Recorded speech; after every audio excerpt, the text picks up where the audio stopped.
वक्फ पर supreme court के अंतरिम फैसले से सभी पक्ष खुश, आखिर अदालत के आदेश में ऐसा क्या है? सुप्रीम कोर्ट ने वक्फ संशोधन अधिनियम 2025 को पूरी तरह रद्द करने से इनकार किया है, लेकिन कुछ प्रावधानों पर रोक लगाई है। कोर्ट ने वक्फ करने के लिए इस्लाम में 5 साल की न्यूनतम प्रैक्टिस की अनिवार्यता और वक्फ बोर्ड में अधिकतम गैर मुस्लिम सदस्यों की संख्या पर रोक लगाई। वक्फ संशोधन अधिनियम 2025 को रद्द करने से सुप्रीम कोर्ट ने इनकार कर दिया। हालांकि वक्फ कानून के कुछ प्रावधानों पर कोर्ट ने आंशिक संशोधन और एक पर पूर्ण रोक भी लगाई। CJI BR गवाई और जस्टिस ऑगस्टिन जॉर्ज मसीह की बेंच ने इस सर्वसम्मत अंतरिम निर्णय में कहा कि हम पूरे वक्फ कानून पर रोक नहीं लगा रहे हैं, हम नए कानून के कुछ प्रावधानों पर रोक लगा रहे हैं। You see, the Honorable Supreme Court has made very categorical interim order today. Number one, there is no stay on the amendments brought in by the central government headed by Maniya Narendra Modi ji. So there is no stay on the amendments.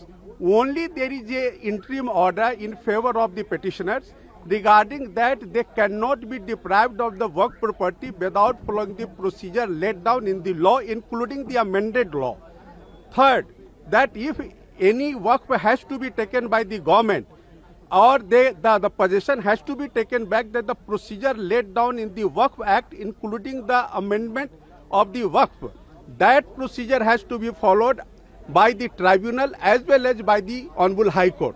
So after judgment of the tribunal only, that order can be given effect to. So that is the very clear order today by the Honorable Supreme Court. And very important order that those works are now has to be registered, meaning thereby those works which are not registered, they will not be treated as work property. Sir, there is a contentious issue about practicing Muslim, that one has to be a practicing Muslim before he creates a waqf. You see, if you remember that when this argument was going on, at that point of time, learned Solicitor General of India had given concession about this provision that the 5 years practice of Islam, the Honorable Court can decide this issue as per their own discretion. So accordingly, those who are practicing, who have not practiced Islam for 5 years, they cannot create work. That provision has been stated. You see,